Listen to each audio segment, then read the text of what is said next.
benefit packages sa family planning. So, mauni siya ang mga benefit package. Ang insertion of uterine device or IUD, ang package niya is 2,600. And then, no scalpel vasectomy, ang package is 5,200. Bilateral tubal ligation, 10,500. Subdermal contraceptive implant, 3,900. And then, vasectomy, 5,200. So, kani siya ma-avail sa mga accredited na facilities like sa mga RHUs and hospital. So, kani nga family planning benefit packages, pwede natin ma-check gihapon kung anon mga accredited na facilities pinagi ha website na www.philhealth.gov.ph. Okay, so mao kadto ang mga benefit packages nga related sa population and development. Again, mobalik mi og sa mga nagtan-aw sa atong live, no? Naami diri koan. Gamay lang na technical problem pero kaya ra ni sa mga operator. And magbabalik po kami at dyan lamang po kayo. Stay tuned lang mo kayo na damo pa nga mga information na ihatag si Madam Michelle Sylvia.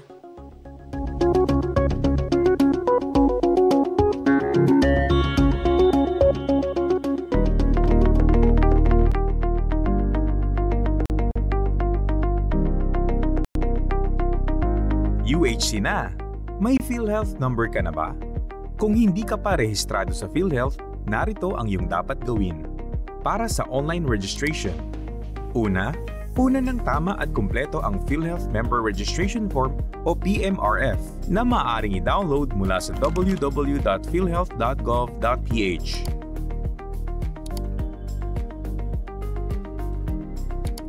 Pangalawa, ipadala ang PMRF, PDF o JPEG format sa Action Center at philhealth.gov.ph. Kalaki pang scan copy o litrato ng valid identification card at iba pang kinakailangan dokumento. Gamitin ang subject na ito sa email, register, space, name, space, city o province, region. Matatanggap ang iyong PhilHealth Identification Number o PIN sa email address na iyong sinulat sa PhilHealth Member Registration Form. Maaari ring magtungo sa pinakamalapit na opisina ng PhilHealth. Ihanda lamang ang mga sumusunod na requirements. Maayos na napunan na PhilHealth Member Registration Form. Magdala rin ng isang valid ID. Kung may idedeklarang dependent, dokumentong magpapatunay ng relasyon dito at proof of income kung ikaw ay nagtatrabaho. Narito ang mga halimbawa ng proof of income.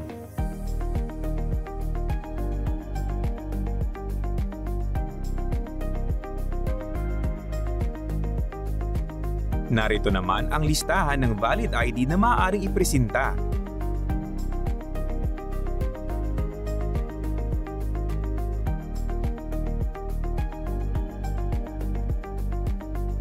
Mga dokumentong ipipresenta para sa idedeklarang legal dependents.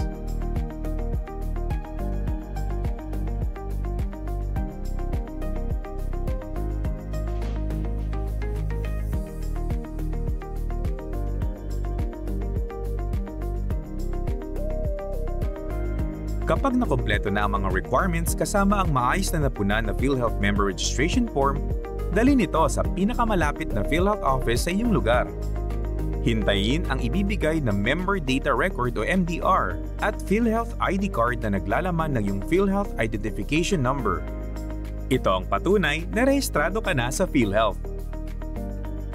Kung ikaw ay papasa na bilang PhilHealth Lifetime Member, abay mag-update ka na rin. Isumite lamang ang mga sumusunod. Para sa mga Senior Citizen Program members naman,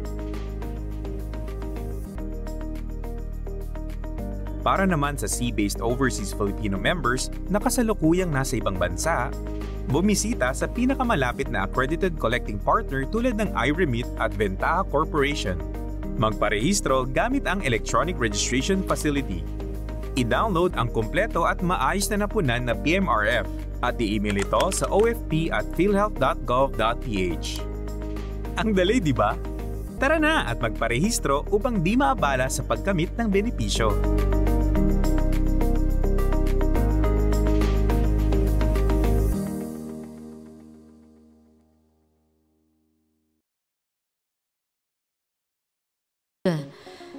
So, last week, ma'am, na episode, atong gistoryahan kung unsaon pagpa-member sa PhilHealth ug unsa ang mga documents na kinahanglan ipasa para marehistro para naanay PhilHealth number. Karon pod ma'am nga episode atong istoryahan unsa ang mga responsibilidad sa usa ka PhilHealth member. Unsa ang mga responsibilidad sa usa ka PhilHealth member, ma'am?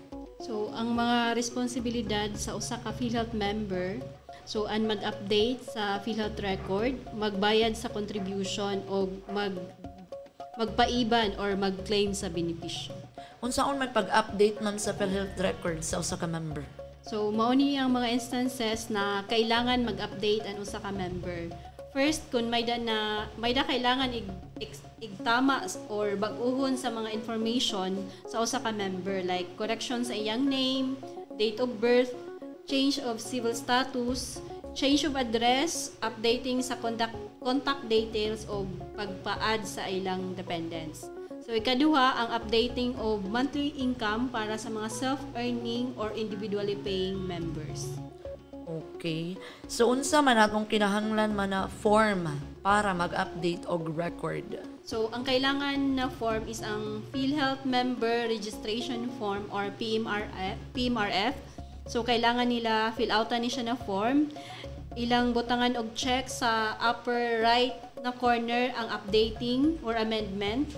So, igupod nila pag-submit ang mga supporting documents. So, pwede nila ipasa sa PhilHealth office nga doon sa ila or i-email ang PDF or JPEG na copy sa PMRF sa Action Center at philhealth.gov.ph or phillinknaval@gmail.com. Pila man ang bayranan ma'am sa usa ka member sa PhilHealth sa pagbayad sa ilang PhilHealth contribution?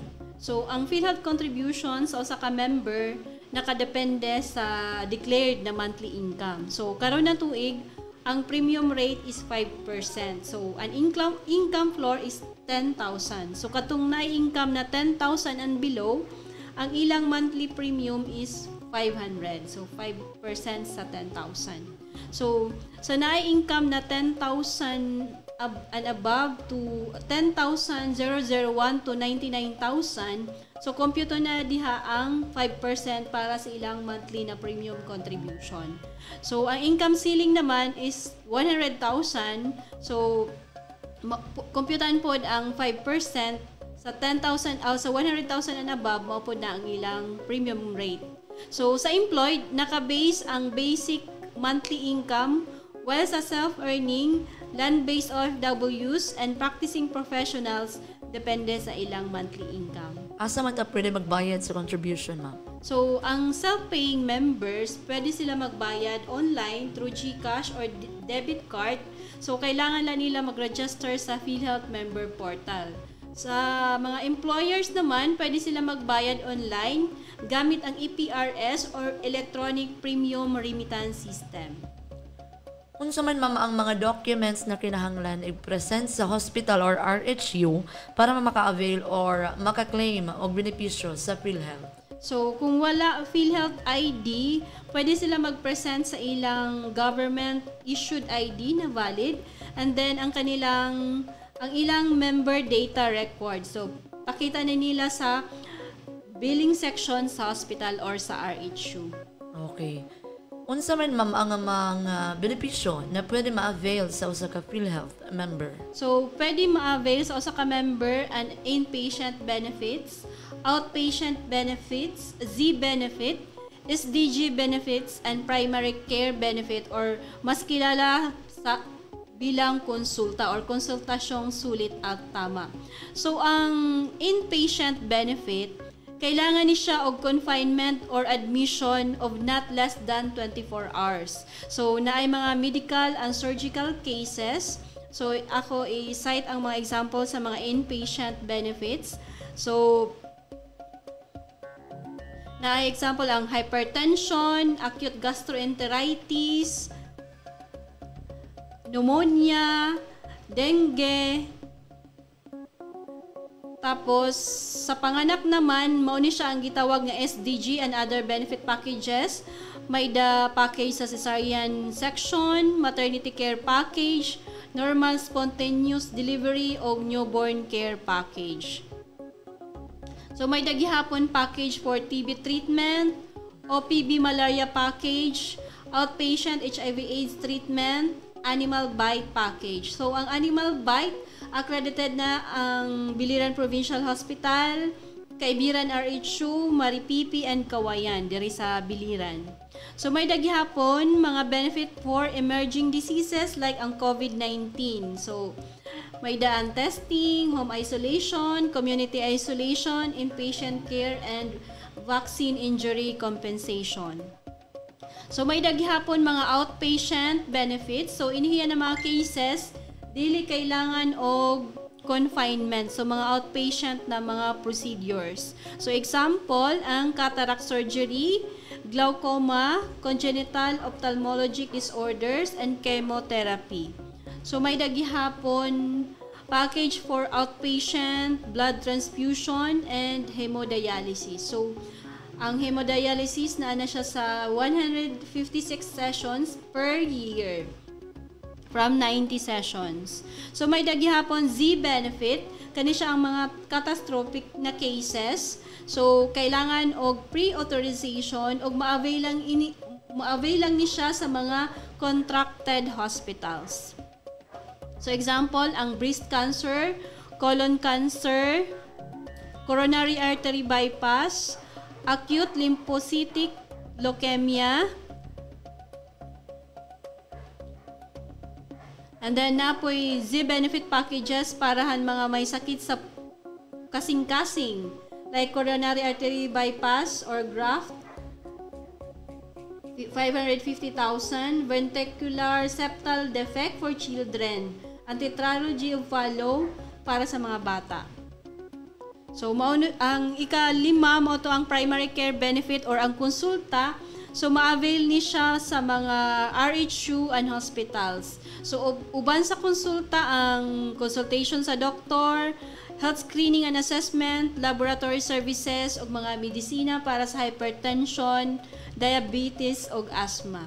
So diri sa Biliran accredited ang mga RHUs, tanan na RHUs sa Biliran ug ang Biliran Provincial Hospital.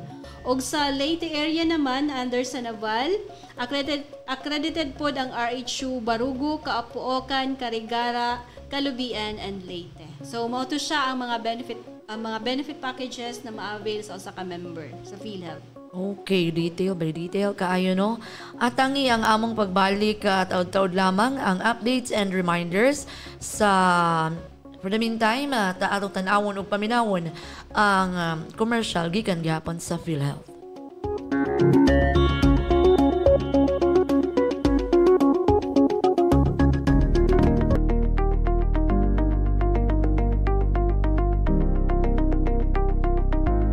Ang pagbabayad ng premium contribution ay mahalaga at responsibilidad ng bawat miyembro upang mapanatili ang katatagan ng National Health Insurance Program para sa kapakinabangan ng lahat. Sa ilalim ng Universal Healthcare o UHC, ginagarantiyahan na agarang makakagamit ng mga benepisyong pangkalusugan o ng immediate eligibility ang lahat ng Filipino sa panahon ng pagkakasakit. Upang matugunan ang pangangailangan ng mga miyembro, kinakailangang matatag ang pondong pinagkukunan nito. Ang pondong ito ay nanggagaling sa lahat ng kontribusyon ng bawat miyembro na may kakayahang magbayad o mga direct contributors.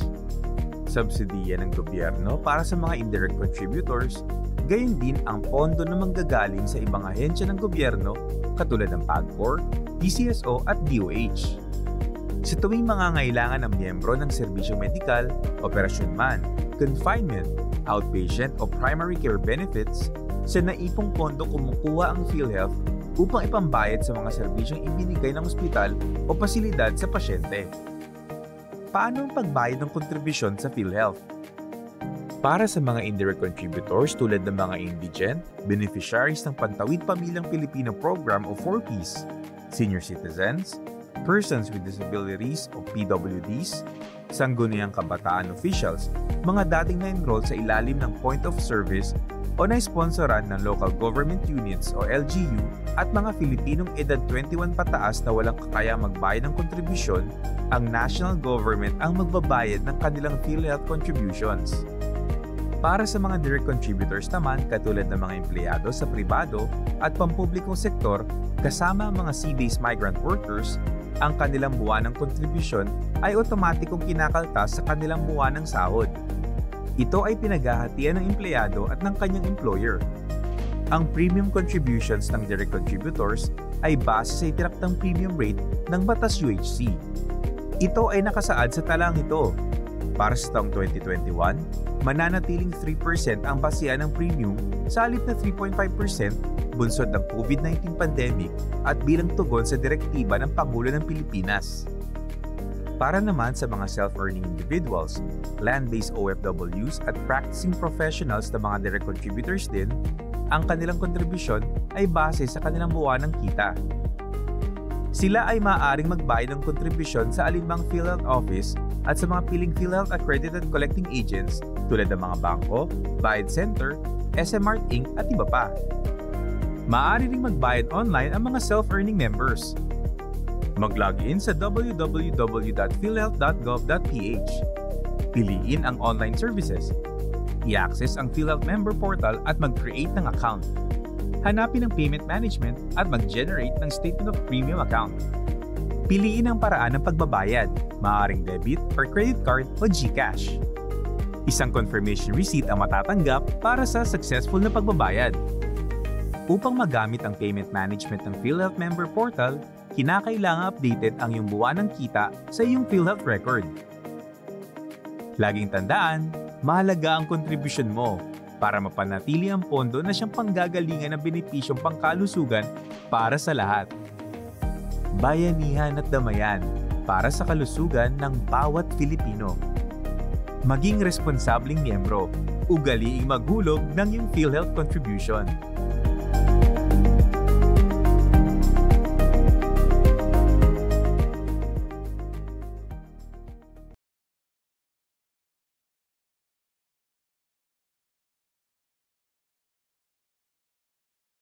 Ang higayon para kay Madam Sylvia para sa iyang mga updates and reminders sa PhilHealth.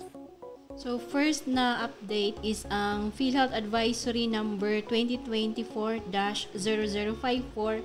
Ang PhilHealth payment now available sa GCash app.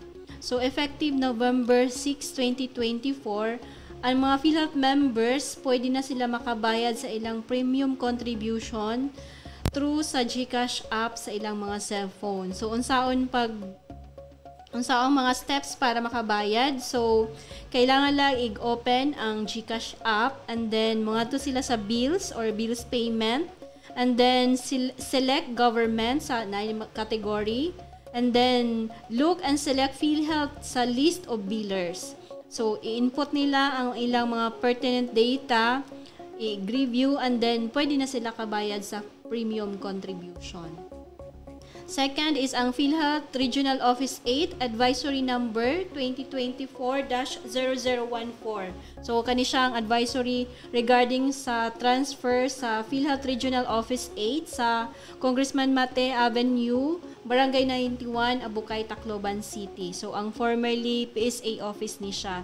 So while ang mga kliyente sa Tacloban pwede gihapon sila mag-transact sa mga frontline services sa Tacloban Local Health Insurance Office na naa sa Real Street, Fatima Village, Tacloban City. Another is ang new hotline number sa PhilHealth nationwide, 028662-2588. So available ni siya 24/7 including weekends and holidays.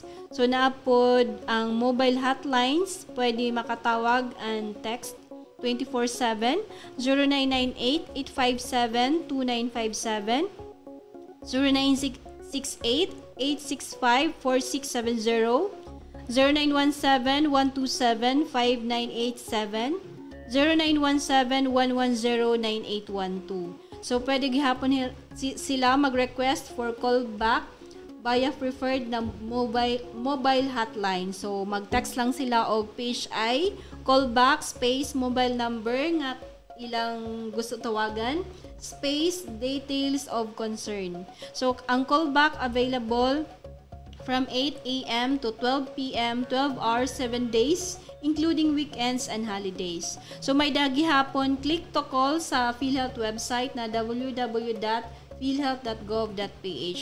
So ang mag-answer sa call ang third-party agent and or a PhilHealth employee. So another is ang increase sa 30% sa case rate starting February 14, 2024. So example, ang dengue from 10,000 to 13,000, pneumonia moderate risk from 15,000 to 19,500, essential hypertension from 9,000 to 11,700, cesarean section from 19,000 to 24,700, appendectomy from 24,000 to 31,200.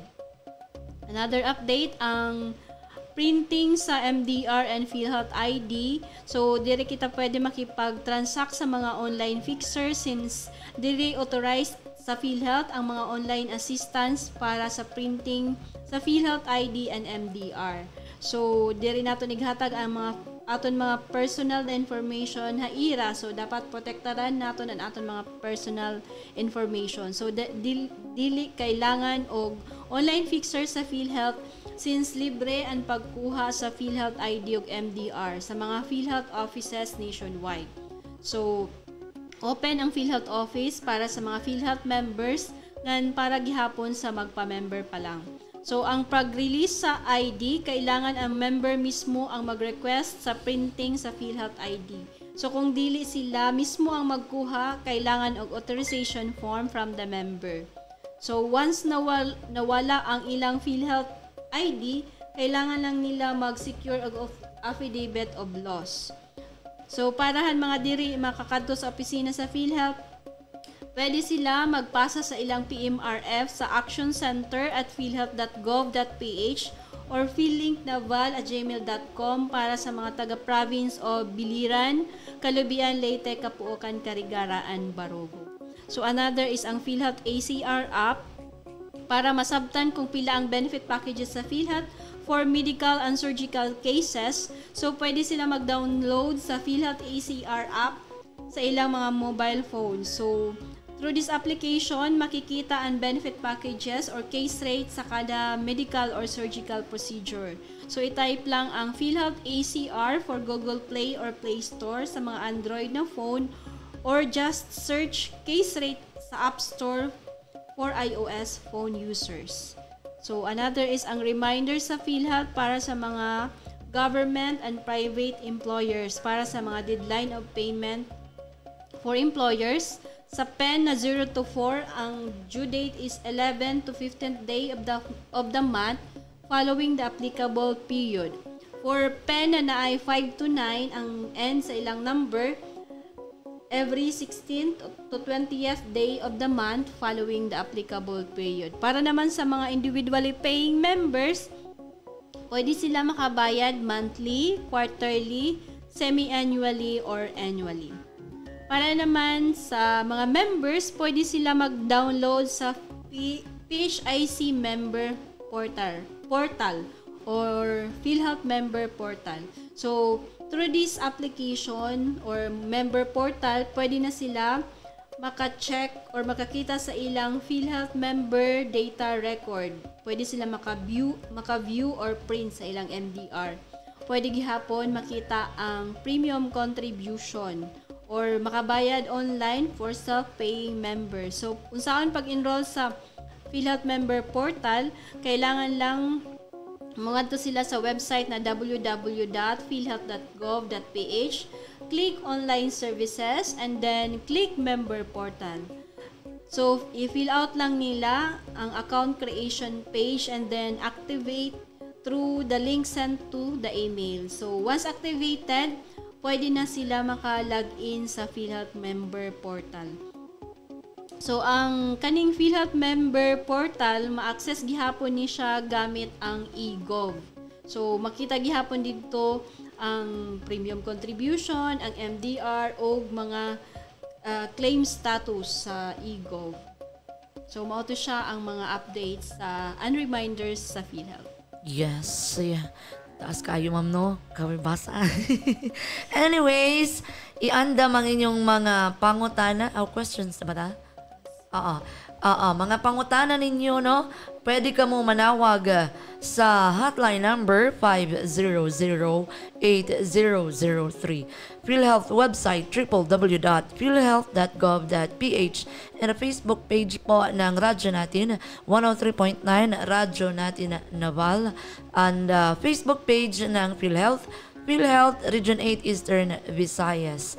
And magbabalik po kami at dyan lamang po kayo at patuloy lamang pong makinig. Dito lang po sa radyo natin.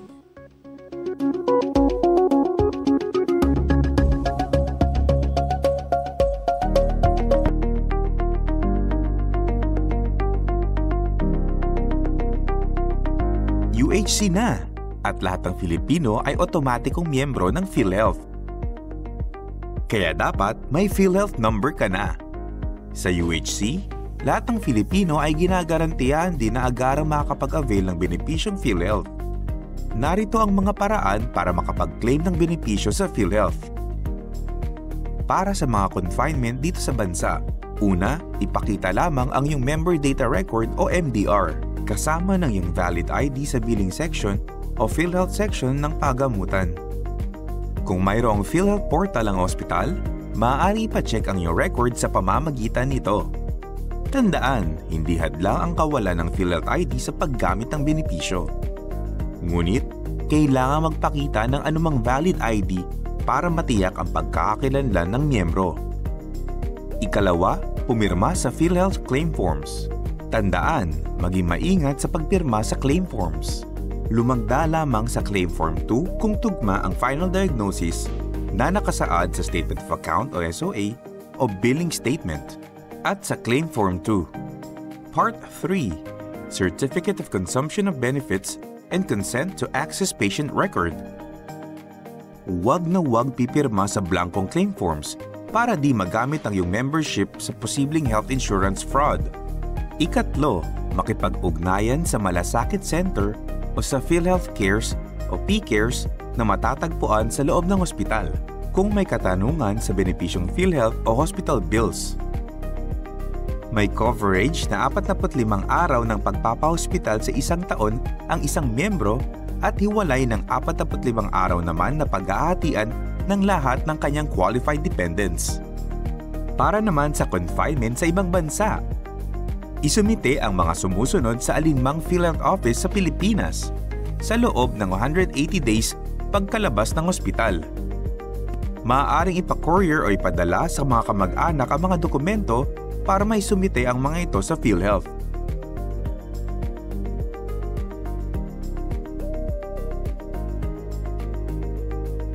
Ang bawat miyembro ay may benepisyong inpatient, outpatient, Z-benefits, other special benefits, at ang mas pinalawak na primary care benefits na tinatawag na konsultasyong sulit at tama o PhilHealth Konsulta.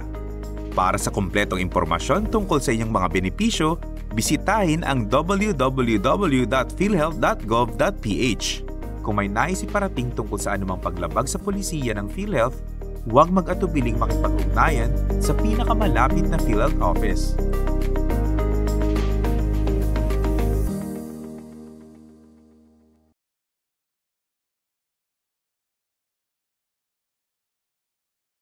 Morning, gali ra kayong oras, no? Pero feel na ko, dali ra pud mi mahuman ron. And once again, mga pangutana ninyo, pwede niyo itawag dire sa hotline number 500-8003 and a Facebook page sa Radyo Natin 103.9 Radyo Natin FM. And of course, PhilHealth, www.philhealth.gov.ph. And ani na kita sa among common questions on Facebook. Question number 1, ma'am, is member ako sa PhilHealth pero inactive ang akong contribution. Pwede ba nako i-add as dependent ang akong bana? Okay. So, ang iyang pakiana, inactive Inactive opo, daw ang iyang iyang contribution. Opo, pati iyang membership. So, pwede ba ko na siya i-add as dependent sa iyang bana. So, kung inactive ang member, pwede ma-declare or ma-add as dependent sa asawa. So, kailangan la mag-submit og deactivation form. So, or deactivation letter. So, dapat ma-inactivate sa ang iyang membership before siya ma-add dito sa iyang bana. So, igupod pag-submit ang PMRF na nag-declare ha iya as dependent, and then mag-attach og photocopy sa marriage certificate. Muro po rin siya og Facebook no may deactivation. Okay. So, kung na-confine abroad, unsa kuno ma'am ang documents na kinahanglan igpasa sa PhilHealth? So, kung na-confine abroad, maka-avail gihapon sa PhilHealth, pero kailangan igpasa within 180 days after confinement. So, kailangan la ang statement of account, medical certificate with final diagnosis, kailangan translated siya in English. And then, official receipts, claim form 1, authorization letter kung dili ang member ang mag-transact, PhilHealth ID, and member data record. Pwede rin na siya i-online ipasa ma'am dito sa inyong kuan or i-email lang? Kailangan siya hard copy. Hard copy, okay. So, mura to ang mga questions. Wala na yung mga questions online. So far, wala. We have 41 minutes. Napami 19 minutes, no? So, napa ba tayo commercial? Okay. Diri nila ta sa mga greetings. Kung mag-greet lang ko og happy birthday sa akong umangkon si Matthew Alos dia sa barangay Larasabal ug sa tanan na naminaw dia sa Larasabal no maayong pagpaminaw kaninyong tanan ug maora kadto wala na kinakalimtan ma'am or greetings na lang ma'am. So far mo lang to ang mga updates and reminders. Okay. Magpasalamat na lang ta sa tanan nagpaminaw no sa mga tricycle drivers na diha sa Antipolo. Maayong buntag kaninyong tanan sa mga nag-resident diha. Nagpaminaw na sila always sa radyo natin. Og of course sa mga biliranon nga nagpaminaw sa ato. Og diri lang mi kutob. Tama ba? Tas pa kayo tong time. Mag-commercial break sa taog mo balik mi basin pa mi matako nga kuan lain nga mga information.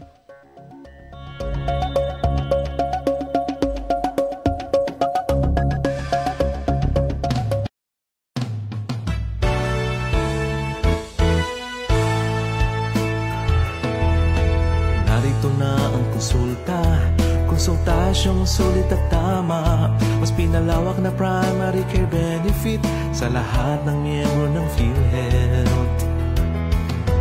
Pwede online magparehistro o sa PhilHealth ika'y magtungo. Sundin ang tamang proseso, tiyak ang siguradong benepisyo. Sa konsulta, serbisyong pangkalusugay abot na. Gaya ng check-up, laboratory, gamot at marami pang iba. Para sakit ay maiwasan, PhilHealth konsulta ang kailangan. Para sakit ay maiwasan, magpakonsulta ka na. Magpakonsulta ka na.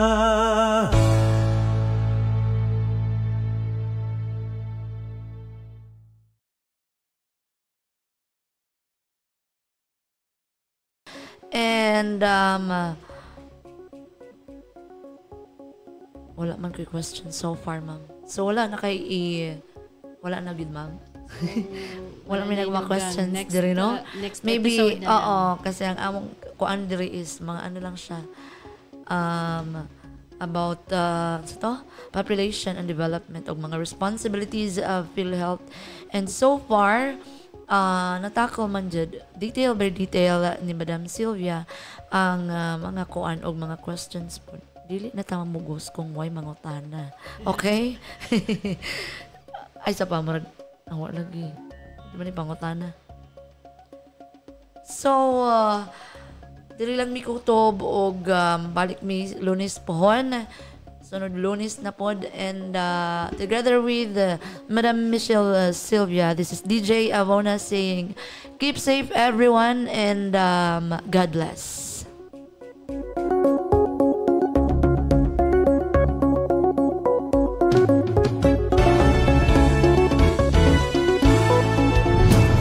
Alamin at gamitin ang inyong mga benepisyo sa PhilHealth. Alaga ka sa PhilHealth.